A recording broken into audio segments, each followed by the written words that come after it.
Hello everybody, myself Jyoti and this is the first lecture on the topic damped vibrations. So basically today we are going to understand few basic terms. First and one is periodic motion. So all of us might be knowing that a periodic motion is the one which repeats itself after a definite interval of time. Now, examples in nature of periodic motion are occurrence of day and night, heartbeat, rotation of Earth around the sun, and so on. Now, what is vibratory or oscillatory motion? Suppose if we have a particle which is performing a periodic motion and it is moving to and fro over the same path, its motion is said to be oscillatory or vibratory, and the particle is said to be an oscillator. Example, clock pendulum, the motion of the mass at the end of the spring, vibrating tuning fork, and so on. What is amplitude? The maximum displacement of vibrations, that is called as amplitude. Now, what is harmonic motion? A periodic motion can always be described in terms of sines and cosines of angles dependent on time. Like we describe simple harmonic motion y equals to a sine omega t, like that.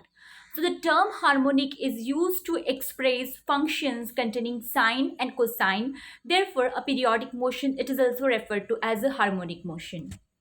What is simple harmonic motion? Simple harmonic motion is the harmonic motion executed by a particle acted upon by a force, in which the restoring force acting on that particle, it is directly proportional to the displacement of the particle from the mean position, and we have a negative sign representing that restoring force and displacement, they're acting in opposite direction. Like we have F, that is a restoring force which is proportional to X, that is displacement of the particle, and if we remove the constant of proportionality, we will get F equals to minus kx for the motion of the particle along x-axis. Here this k, it is also called as a force constant, and this force constant has different names. It is also called as force constant or restoring force constant or spring constant or a stiffness constant as well. Equation of motion of one-dimensional simple harmonic oscillator of mass m is, we know that F equals to minus kx, and by Newton's second law we have force is mass into acceleration. Acceleration we can write as a equals to d2x upon dt square. So m into d2x upon dt square, it is equals to minus kx. If I shift this term over here and divide by m, I'll get d2x upon dt square plus k by m into x, that is equals to 0. So suppose I replace k by m with omega 0 square. So I'll get d2x upon dt square plus omega square x equals to 0, where omega 0 is under root of k by m. Omega 0, it is angular frequency, and if we find out natural frequency nu 0, then it will be omega 0 upon 2 pi. As we know that omega 0 is 2 pi nu 0. So naturally nu 0, it will be omega 0 upon 2 pi. It will be equals to 1 upon 2 pi root k by m, where this nu 0 is called as natural frequency of oscillator. So always remember, omega 0 is angular frequency of the oscillator and nu 0 is called as the natural frequency of the oscillator. And solution of this equation 1 is given by x equals to a cos omega 0 t plus delta, where a and delta are constants. Omega 0 t plus delta is called as the phase term, it's called as phase, or and delta represents the initial phase, or it is also called as epoch. Now in equation 2a is a constant, it implies, this is the equation 2, here we have a which is constant. It implies that the oscillator, once set oscillating, it will go on performing simple harmonic motion indefinitely.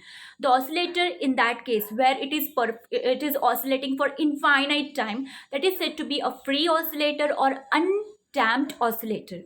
In practice, however, when we observe vibrating simple pendulum or a tuning fork, etc., we find that the amplitude does not remain constant with time, but it decays with time, and ultimately the oscillation stop. Like take the example of a swing, it will slow down its speed, and at one point it will come to rest. So that is what is happening. Amplitude is decaying with time, and at one point it is coming to rest.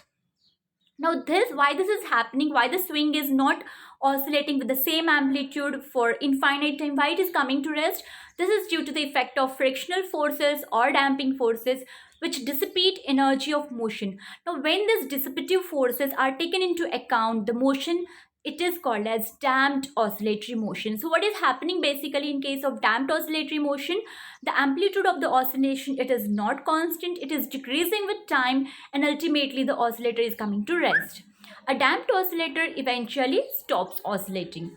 So let us assume frictional force or resistive force is proportional to velocity, and this assumption is true only for small velocity of the oscillator. So this is the basic idea about damped harmonic oscillator. What you have to remember here is, in case of damped oscillator, the amplitude is decaying with time and finally it is coming to rest. And this damping is because of frictional forces or resistive forces which are there. And in case of a free oscillator, the oscillator will oscillate for indefinite amount of time. So in the next lecture, we will start with actual description about what is damped harmonic oscillator. Thank you so much.